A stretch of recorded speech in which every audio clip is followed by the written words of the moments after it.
DPWH ay may nag-leaks mga kababayan. Ibig sabihin, may mga lumabas na dokumento. At ito na siguro yung tinutukoy ni Congressman Leandro Libiste. So sabi po dito mga kababayan, lahat ng senador sa 19th Congress nag-request umano ng proyekto sa 2025 NEP.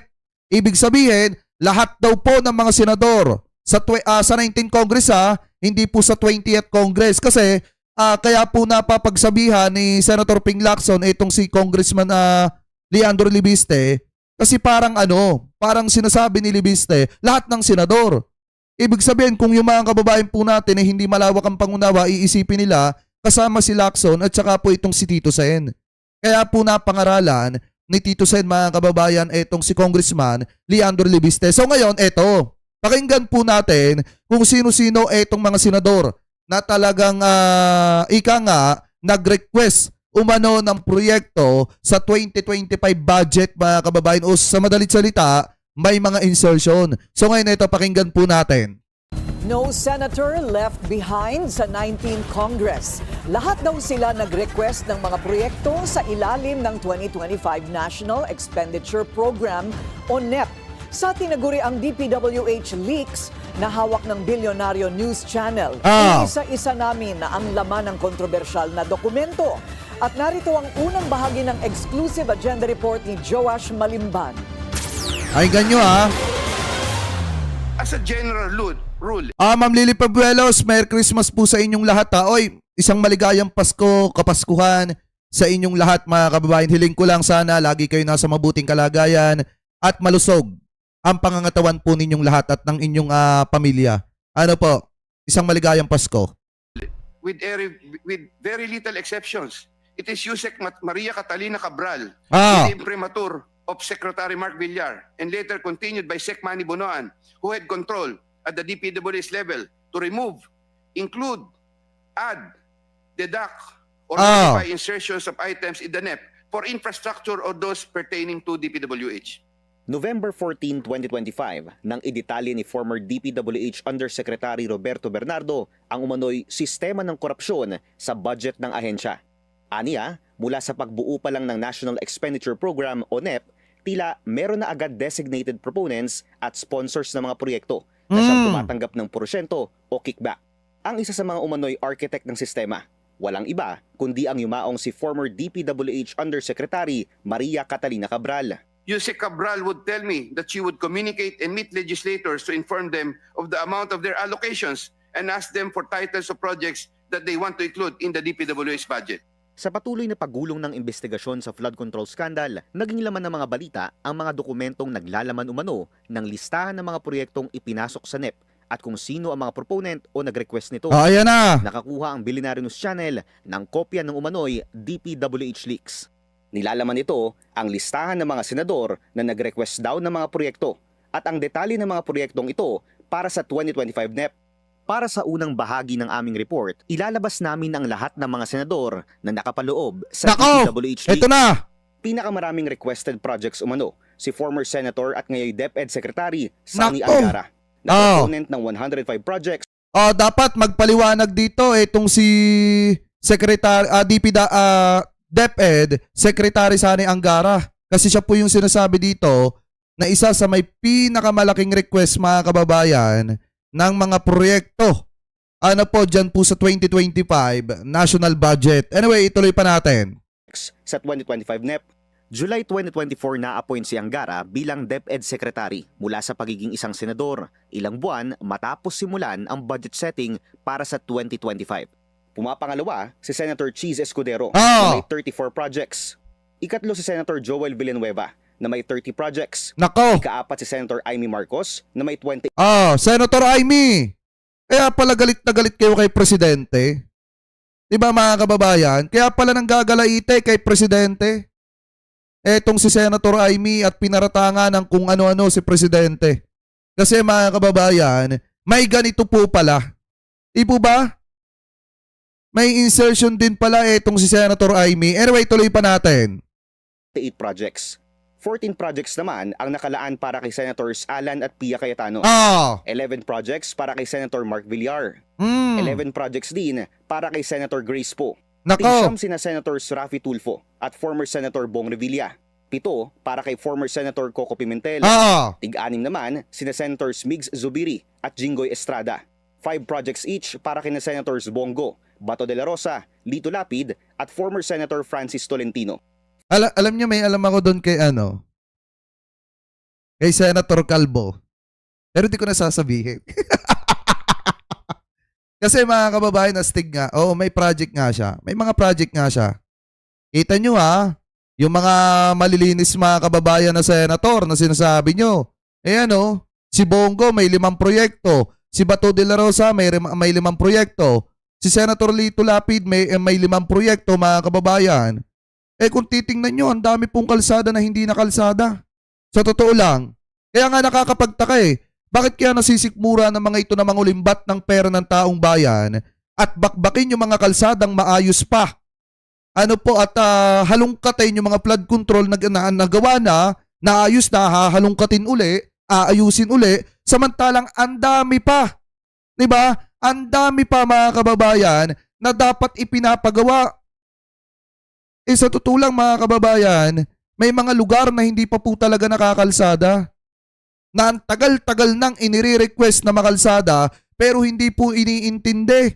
Hindi pa nakakalsada samantalang yung nakalsada na kagagawa lang nung nakaraang taon, babakbakin na naman. Di po ba? So ngayon ituloy pa natin. Lito Lapid at former Senator Francis Tolentino. 4 projects each for Senators Loren Legarda, Win Gatchalian at former Senator Nancy Binay. Ayan Diba mga kababayan? Meron din si Senator Loren Legarda, meron din po siya. Win Gatchalian at former Senator Nancy Binay. 2 Eto to be honest mga kababayan magkakatalo lamang po yan kung amendments ba yan o insertion. Kasi pag maayos naman yung proyekto, yung ipinagawa mga kababayan hindi tinipid at halatang talagang ipinaayos ng ayos na ayos at hindi nasira, napapakinabangan ng taong bayan at mapapakinabangan sa susunod na henerasyon, wala pong problema yan. So wala naman pong problema mga kababayan kung ginamit po sa maganda. Ang problema, paano kung ibinulsa? Katulad ng mga senator na nai-issue po ngayon. Projects each for Senators J.V. Ejercito, Robin Padilla at former Senator meron din si Robin Padilla. Yung mga nagsasabi na wala etong si Robin Padilla, meron din po siya mga kababayan na insertion. Ayan si Manny Pacquiao nga meron din 2 mga kababayan yung proyekto. Si Robin Padilla meron din 2. Di ba kaingay-ingay niya sa issue ng flood control? Ayan meron din siya. Senator Manny Pacquiao. Isa naman para kay Senator Risa Hontiveros. Inappropriate intervention. Ayan kay Senator Risa Hontiveros ang pinakamababa mga kababayan. Iisang proyekto. Diba? At ang may pinakamaraming projects ay ito pong si former Senator Sani Angara na ngayon ay secretary ng DepEd mga kababayan. Sumunod po si Chis Escudero at si Joel Villanueva. Ang tanong, yan po bang mga proyekto na yan maayos po ngayon at napapakinabangan po ng taong bayan? Talagang kung iisipin po natin, halos nga pala lahat ng senador sa 19th Congress mga kababayan, lahat meron ding mga insertion. Anyway, tuloy po natin. Inappropriate intervention ang pagre-request ng isang politiko ng proyekto habang binubuo ang NEP. Ayon yan kay former Yusek Bernardo. Dahil dapat na manggaling ang budget proposal sa mga opisyal lamang ng DPWH. Corroborated ang nakuha naming mga dokumento ng sworn affidavits na isinumite ng ilang dawit na DPWH official sa flood control scandal. Tugma ito sa mga inilistang proyekto ni Bernardo na pinanumpaan niya sa Senate Blue Ribbon Committee hearing.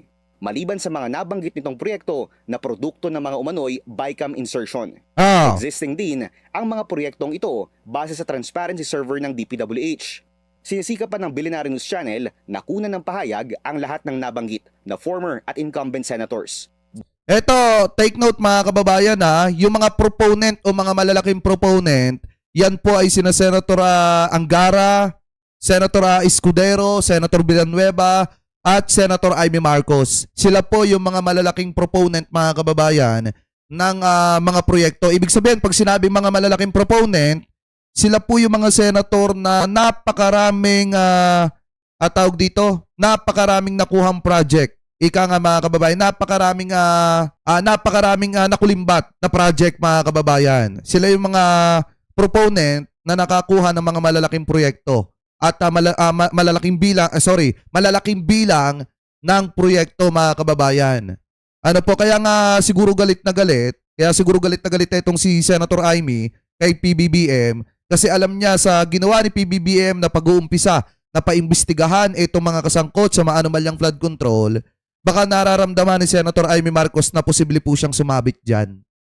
Kaya siguro nang gagalaitin sila kay Presidente. Pero anyway, mga kababayan, lalabas naman po sa investigasyon kung yun bang mga proyekto na nadali po nila o malalaking bilang ng proyekto na sila po yung mga proponent, kung nagawa po ba ng maayos.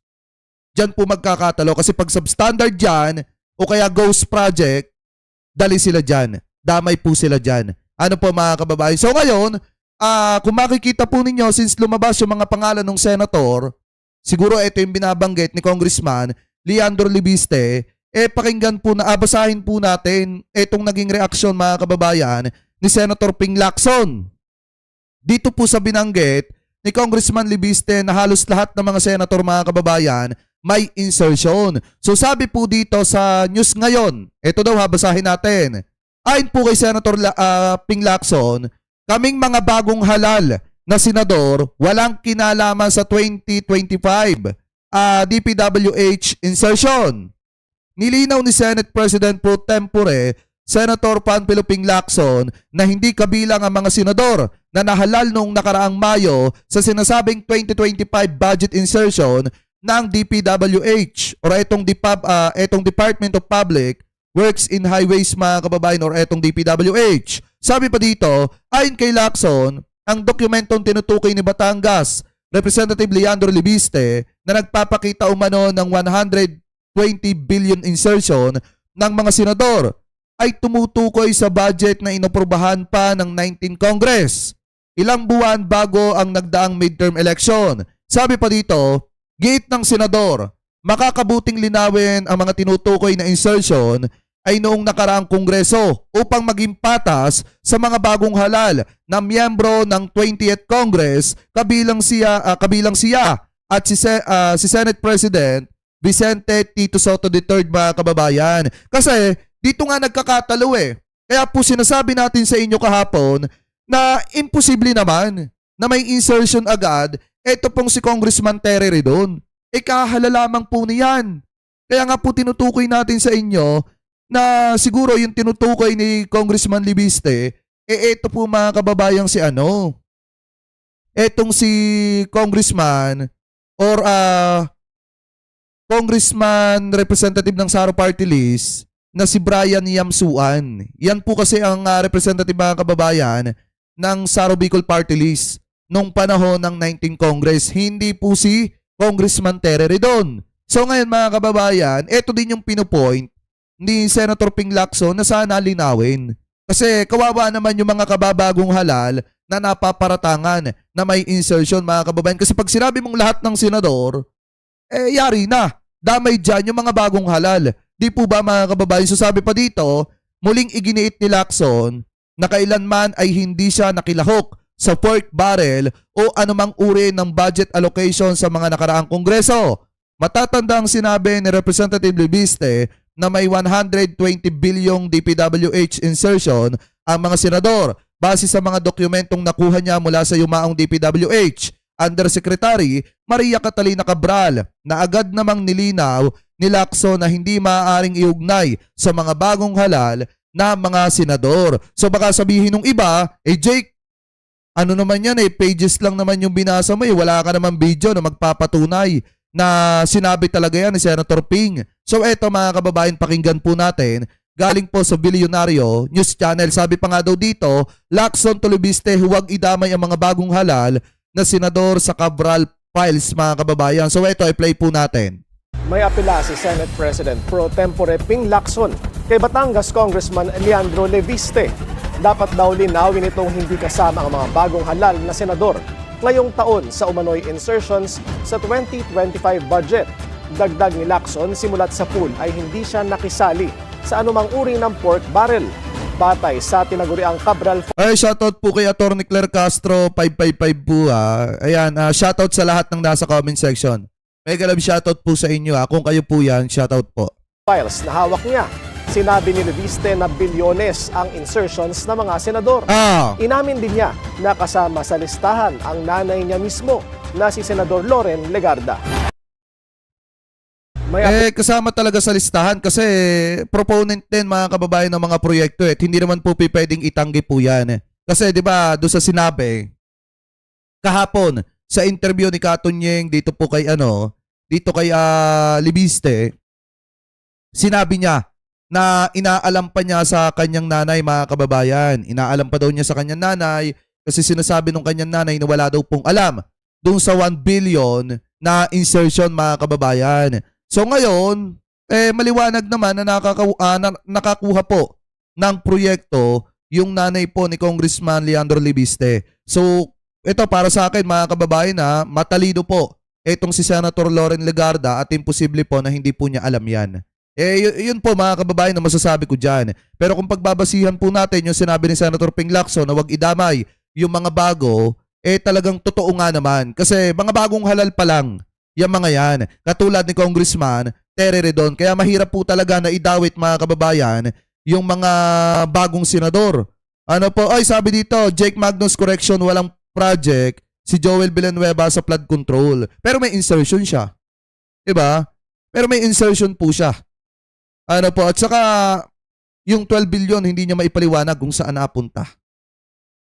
Po ba? Kaya mga kababayan, ito baka hindi kay Atty. Claire to kasi walang verified badge Walang verified badge. Tanggalan ko ng jacket. Message mo na lang ako, Atty. Claire, kung ikaw to. Pero sa ngayon, tanggalin ko muna yung blue badge. Kasi parang hindi si Atty. Claire, walang verified badge Anyway, mga kababayan, so kung titingnan nyo, di ba may 12 billion nga na nakuha ito pong hometown ni Senator Joel Villanueva na andyan dyan mga kababayan yung para sa mga street light, may para sa mga kalsada mga kababayan, at meron ding para sa mga flood control. So kung itatanggi yan mga kababayan ni Senator Joel Villanueva, di doon na lang siya magpaliwanag sa ICI at saka sa Ombudsman. Total naman mga kababayan, pagkakaalam ko parang sasampahan na rin naman sila ng kaso o nasampahan na ng kaso na grab, pakitama na lamang po ko kung ako po ay mali mga kababayan. Pero ang point po kasi natin dito, dapat wag idamay yung mga bagong senador. Kasi kawawa naman, ito mga bago po nating senador, kaluluklok pa lang, kauupo pa lang, pero idinadamay na po agad mga kababayan sa issue ng ng insertion at maanumalyang flood control. So kayo, kung kayo mga kababayan ang tatanungin, ano po ang komento ninyo hingil po dyan sa usapin po na yan? Comment below na lamang po mga kababayan kung ano po masasabi ninyo hingil po sa mga pangalang lumabas na mga proponent ng mga proyekto. At ang may pinakamataas mga kababayan ay itong si Secretary Angara na noon ay senador. Pangalawa si Chis Escudero at pangatlo si Villanueva at pang-apat ito pong si Senator Amy Marcos. At ang pinakahuli na iisa lamang po yung proyekto ay ito pong si Senator Risa Ontiveros. So comment below na lamang po kung ano po masasabi nyo hingil po dyan.